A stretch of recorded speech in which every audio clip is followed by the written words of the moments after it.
তো hello everyone, এই ভিডিওতে আমি আপনাদেরকে দেখাবো মোস্ট আনকমন একটা ব্রাউজার যেটা অনেক আগের থেকেই রয়েছে, কিন্তু আপনারা জানেন না যে এরকম একটা ব্রাউজারও রয়েছে। তো চলেন আমি আপনাদেরকে সরাসরি দেখাই। আর এই ব্রাউজারটা নাকি অনেক কম র্যাম ইউজ করে, অনেক কম সিপিইউ ইউজ করে, আর এটা নাকি আপনারা লো এন্ড পিসিতেও চালাতে পারবেন। সো চলেন আসলে এটা সঠিক কিনা আমি আপনাদেরকে ক্রোমের সাথে ওই ফাস্টেস্ট ব্রাউজারে কম্পারিজন করে দেখাই। সো ওই ব্রাউজারে ডাউনলোড করার জন্য আমি প্রথমে ক্রোম ব্রাউজার ওপেন করলাম। আপনারা যে কোনো ব্রাউজার ওপেন করতে পারেন, brave browser, Microsoft Edge, Mozilla Firefox, যেটা আপনার ইচ্ছা, জাস্ট ডাউনলোডই তো করা লাগবে, তাই না? সো এখানে আমাদের এসে সার্চ করা লাগবে থোরিয়াম ব্রাউজার, ওইটার নাম।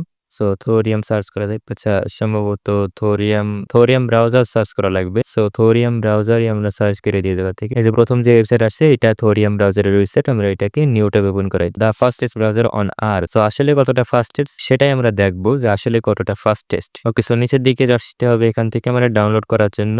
এখানে স্পন্সরের বাটন সাইডে কি করতেছে, এটা কি হবে? স্পন্সরে আছে এটা কি স্পন্সর? আরে এই গিটহাবের পেজ ওপেন করে হলে আচ্ছা, এখানে আমাদের লিংকস এর ভিতরে আসতে হবে ডাউনলোড করার জন্য। এই যে লিংকস এর ভিতরে সবগুলো ডাউনলোড রয়েছে। মেইন রিপোস কি এটা? আচ্ছা যাই হোক, ওটার সাথে কোনো কাজ নেই আমাদের। আমরা নিচের দিকে আসি, লিনাক্স রয়েছে এখানে। লিনাক্স এর অপারেটিং সিস্টেম ডাউনলোড করতে পারবেন। ম্যাক ওএস এ ডাউনলোড হবে, রাসপিবারি পিআই এটাও লিনাক্স এ ডাউনলোড হবে, অ্যান্ড্রয়েড এ ডাউনলোড হবে, উইন্ডোজ 7 এ আপনারা এটা ডাউনলোড করতে পারবেন। বেশ ইন্টারেস্টিং একটা ব্যাপার। উইন্ডোজ এক্সপি তেও ডাউনলোড করতে পারবেন। কত পুরানো অপারেটিং সিস্টেমে আপনারা নিউ ব্রাউজারের ফিচার পাবেন। সো এটা বেশ দারুণ ব্যাপার। ক্রোম ব্রাউজার তো উইন্ডোজ এক্সপি শেষ করে ফেলা আছে, উইন্ডোজ এক্সপি 7 বহুত আগে শেষ করে ফেলা আছে। আমরা উইন্ডোজে ক্লিক করি, এখানে আমাদের যেহেতু উইন্ডোজ 10 রয়েছে, আপনারা উইন্ডোজ 10 11 উইন্ডোজে চলে আসবে। সো এখান থেকে স্ক্রল ডাউন করা লাগবে, একদম নিচের দিকে যাওয়া লাগবে। গিটহাবের ওয়েবসাইট ওপেন করা আছে এটা। আচ্ছা, এখানে অ্যাসেটস এর ভিতরে আমরা পেয়ে যাবো বেশ কয়েকটা ডাউনলোড করার ফাইল। জি ফাইল রয়েছে, installer.exe রয়েছে, আপনার যেটা ইচ্ছা আপনি সেটা ইনস্টল করেন। আমি এখানে installer.exe এটাকে ইনস্টল করাবো। সো সরাসরি এটা রান করাতে পারবো এই exe ফাইল, সেজন্য ইনস্টল করাচ্ছি। সো আমি এখানে এটা ইনস্টল করাইনি, avx2 mini এটা ইনস্টল করাইনি। আইডিএম দিয়ে ইনস্টল করাবো। আপনাদের আইডিএম না থাকলে কোনো সমস্যা নেই, ব্রাউজারের কর্নারে ডাউনলোড শুরু হয়ে যাবে। জাস্ট ডাউনলোড করাই দেন আরামসে, কোনো সমস্যা নেই। সো এখন ডাউনলোড হওয়া লাগবে 180 এমবির মতো ফাইল। সো ডাউনলোড হয়ে নিক, টাইম লাগবে। ইন্টারনেট স্পিডের উপর নির্ভর করে যে কতক্ষণ টাইম লাগবে। আরে কারেন্ট চলে গেল নাকি? ও না, ঠিক আছে ঠিক আছে। সো গাইস এখন আমি আপনাদেরকে একটা ম্যাজিক দেখাই। ওকে, দেখেন ম্যাজিকটা, আপনারা দেখেন হেভি ম্যাজিক। এখনই ডাউনলোড শেষ হয়ে যাবে। এখানে দেখেন, এখান থেকে পজ এন্ড দেখেন ম্যাজিক কমপ্লিট, ডাউনলোড শেষ হয়ে গেছে। ওপেনে ক্লিক করে installer.exe ফাইল দেখা যাক এটা এখন কি ইনস্টলার পেজ ওপেন করে। সো গাইস এখন ইনস্টলার পেজই আসেনি। সো ইনস্টলার পেজ আসছো না কি জন্য? नहीं सारुण के यहाँ कुछ तो गड़बड़ है, जरूर कोई ना कोई गड़बड़। সো গাইস এই জায়গায় দেখেন, এই জায়গায় থোরিয়াম ব্রাউজার সরাসরি ওপেন হয়ে গেছে, কোনো ইনস্টলার পেজই আসেনি। সো অদ্ভুত ব্যাপার ছিল, সরাসরি ওপেন হয়ে গেছে। ডোন্ট সাইন ইনে ক্লিক করতে হবে, কারণ জিমেইল দিয়ে সাইন ইন করবো না। এই জায়গায় সেট অ্যাজ ডিফল্ট ব্রাউজার তো ক্রোম, এটা কি স্কিপ করা যাক। আচ্ছা, এখানে থোরিয়াম ব্রাউজার আমাদের এখানে ওপেন হয়ে গেছে, একদমই ফার্স্ট ক্লাস thorium.rocks, একেবারে নিজেদের ওয়েবসাইট নিয়ে প্রথমে শুরু হয়ে গেছে। Maximise welcome to thorium. আচ্ছা, এখানে ওয়েবসাইট আন্ডার কনস্ট্রাকশন, কিসের কনস্ট্রাকশনে রয়েছে যাই হোক। আর এখানে কিছু দেখার মতো জিনিসপত্র নেই। ইরো চলে আসছে, কিসের ইরো? আইডিএম এক্সটেনশন এনেবল করা লাগবে। আইডিএম এক্সটেনশন এনেবল অবশ্যই করা লাগবে, কারণ আইডিএম অনেক কাজের একটা সফটওয়্যার। ওকে, সো এটা হলো মূলত ব্রাউজারের ইন্টারফেস, একদমই গুগল ক্রোমের মতো দেখতে, জাস্ট হালকা কিছু চেঞ্জেস রয়েছে। দেখেন অ্যারো বাটনগুলো এখানে ক্রোমের থেকে একটু আলাদা। এখানে দেখেন ক্রোমের অ্যারো কিছুটা এরকম, আর এর অ্যারো গুলো আলাদা, জাস্ট আইকনে চেঞ্জেস রয়েছে, তাই ছাড়া আমি চেঞ্জেস খুঁজে পেলাম না। হোম বাটন রয়েছে এখানে, এটা একটা চেঞ্জেস। হোম বাটন ক্রোমে এখন নেই। সো হোম বাটন এখানে পাওয়া যাচ্ছে। এক্সটেনশনের জন্য আলাদা একটা বাটন রয়েছে, সেগুলোর কালার আলাদা। এখানে দেখেন ইউব্লক অরিজিন, আরে ভাই অ্যাড ব্লকার ব্রাউজারের সাথে ফ্রিতেই পাওয়া যাচ্ছে, ব্যাপারটা কি? এটা তো আমি ইনস্টল করিনি, ডিফল্ট ভাবে রয়েছে। যাই হোক, বেশ ভালো।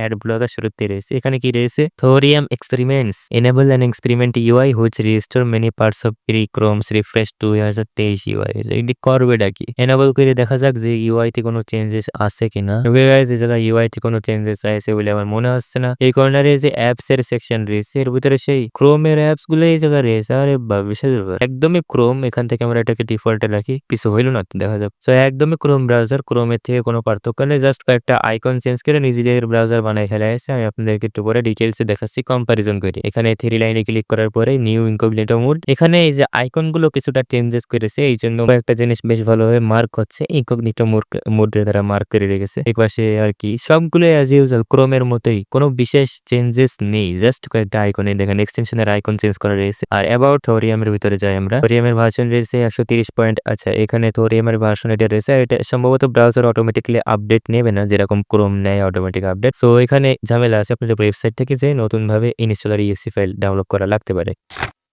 সো এটাই মূলত থোরিয়াম ব্রাউজার। একদমই ক্রোমের ডুপ্লিকেট কপি। তাছাড়া কিছুই বলার মতো নেই। একদমই ক্রোম ব্রাউজারের মতো। সো আশা করি বুঝতে পেরেছেন আপনারা। এখন আমরা মেইন কম্পারিজন এ যাই যে কি অবস্থা। সো আমরা এখানে YouTube ওপেন করব। YouTube ওপেন করে ভিডিও চালাই। থোরিয়ামের ভিতরে চালাই আর এই যে Google Chrome-এও চালাই। Google এর সার্চ ইঞ্জিন রয়েছে এটা বেশ ভালো ব্যাপার। Google এর সার্চ ইঞ্জিন কাজ করতেছে। আচ্ছা এখানে চ্যানেল সার্চ করে নিলাম আমাদেরটা। চ্যানেলে কত ভালো, ভালো ভিডিও আপলোড করা হয় আপনারা সাবস্ক্রাইবই করেন না। সাবস্ক্রাইবের বাটনটারে ভেঙে ফেলাই দেন একেবারে। সাবস্ক্রাইবই করেন না। এত ভালো, ভালো ভিডিও তারপরে আপনারা সাবস্ক্রাইব করেন না। কষ্টই শেষ হয়ে গেল। সো এখান থেকে আমরা যেকোনো একটা ভিডিও প্লে করি। এই ভিডিওটাকে প্লে করা যাক। পাইরেটেড উইন্ডোজ 10 আপনারা কি এখনো পর্যন্ত এই ভিডিওটা দেখেছেন নাকি? বেশ ইন্টারেস্টিং একটা ভিডিও। এই ভিডিওটা বানাতে অনেক কষ্ট হয়ে গেছে। সো আপনারা দেখতে পারেন। ডেসক্রিপশন বক্সে লিংক দেওয়া আছে। সো দেখে নেবেন আরকি। আর এখান থেকে কোয়ালিটি এইচডি করে দিই। ফুল এইচডি রেজোলিউশন আমাদের প্রত্যেকটা ভিডিও হয়ে থাকে। ভিডিও চলতেছে ফ্যান্টাস্টিক কোনো সমস্যা নেই। আর বাকি ট্যাবগুলো ক্লোজ করে দিই। এখন আমরা ক্রোম ব্রাউজারের ভিতরেও সেম ভিডিওটা ওপেন করাই। ওকে ক্রোম ব্রাউজারে আমরা সরাসরি লিংক দিয়ে চলে যাই youtube.com/computer02videos ওকে সরাসরি লিংক দিয়ে ওপেন করে ফেলে। ওকে গাইস এই জায়গা থেকে আমরা সেম ভিডিওটাকেই ওপেন করি। ওকে ভিডিও এখন দুইটাই প্লে হচ্ছে দুইটা ব্রাউজারে প্লে হচ্ছে। এটাও দেখেন ফুল এইচডি রেজোলিউশনে রয়েছে। সো এখন আমরা সাইড বাই সাইড রাখি। ওকে গাইস এখন দেখতে পাচ্ছেন এই পাশে ক্রোম ব্রাউজার রয়েছে আর এই পাশে থোরিয়াম ব্রাউজার রয়েছে। দুইটা ব্রাউজারে সাইড বাই সাইড প্লে হচ্ছে সেম ভিডিও। এখন আমরা ভিতরে র‍্যাম টেস্ট করব। চলেন সরাসরি টাস্ক ম্যানেজারে যাই আমরা এবং দেখি যে কি অবস্থা। ওকে গাইস এখান থেকে আমাদের প্রসেসর ভিতরে আসতে হবে। সো গাইস এখন দেখতে পাচ্ছেন গুগল ক্রোম ব্রাউজার এখানে 254 অ্যারাউন্ড 270 এমবির আশেপাশে ইউজ করতেছে মেমোরি র‍্যাম ইউজ করতেছে। আর থোরিয়াম 280 এমবির আশেপাশে ইউজ করতেছে। দুইটাই সেম টু সেম এটার ভিতরে কোনো পার্থক্য নেই। থোরিয়াম কোনোভাবে কম ইউজ করতেছে না র‍্যাম। দুইটাই সেম টু সেম ইউজ করতেছে। ক্রোম আর থোরিয়াম দুইটাই সেম টু সেম ইউজ করতেছে।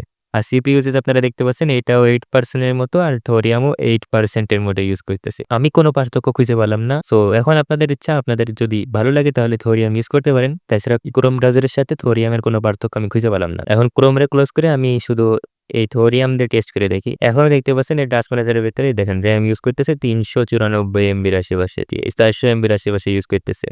সো এই তো আরকি। থোরিয়ামের ভিতরে কোনো পার্থক্য নেই থোরিয়াম আর ক্রোমের ভিতরে। এখন ক্রোমের ভিতরে আরো ফিচারস অনেক বেশি যেহেতু গুগলের নিজস্ব ব্রাউজার অবশ্যই ফিচারস বেশিই থাকবে। সো এখানে আপনাদের কোনো টেনশন নেই। আর হোম বাটন প্রেস করলে এখানে হোমে চলে আসতেছে। এটা কোনো ম্যাটারই না। আপনারা সরাসরি নিউ ট্যাব ওপেন করে হোমে যেতে পারেন। সো এই আরকি। ক্রোমের সাথে থোরিয়ামের কোনো পার্থক্য নেই। আপনারা ক্রোম ইউজ করতে থাকলে ক্রোমই ইউজ করেন। কোনো ঝামেলাই নেই। ওয়েব স্টোর রয়েছে এখানে। ক্রোমেরই ওয়েব স্টোর এটা। এখানে দেখেন এই যে ক্রোমের ওয়েব স্টোর ওপেন হয়ে গেছে। এর নিজস্ব কিছুই নেই। জাস্ট কয়েকটা জিনিস আইকন-টাইকন চেঞ্জ করে নিয়ে নিজের একটা ব্রাউজার বানাই দিছে। মানে ক্রোম ব্রাউজারে থোরিয়াম ব্রাউজার বানাই দিছে। আর এই যে একটা অ্যাড ব্লকার লাগাই দিছে এটা প্রি ইনস্টলেড রয়েছে। সো এই আরকি। এই পার্থক্যই আমি পালাম। তাছাড়া আপনাদের কি মনে হয় থোরিয়াম ব্রাউজার কি ক্রোম ব্রাউজারের থেকে অনেক বেশি ভালো নাকি থোরিয়াম ব্রাউজার অনেক কম র‍্যাম সিপিইউ ইউজ করে? সো আপনাদের কি মনে হয় অবশ্যই কমেন্টে জানান। আমার তো মনে হয় যে থোরিয়াম আর ক্রোমের ভিতরে কোনো পার্থক্য নেই। ক্রোমই ইউজ করা সবথেকে বেটার হবে। সো এই তো এই ছিল ভিডিও। আশা করি ভিডিওটা দেখার পরে আপনি বুঝতে পেরেছেন যে ক্রোম ব্রাউজার ভালো নাকি থোরিয়াম ব্রাউজার ভালো। সো ভিডিওটা ভালো লাগলে একটা লাইক দিতে পারেন। চ্যানেলটাকে সাবস্ক্রাইব করতে পারেন কারণ এই ধরনের ইনফরমেটিভ ভিডিও আমরা রেগুলার এই চ্যানেলে আপলোড করতে থাকি।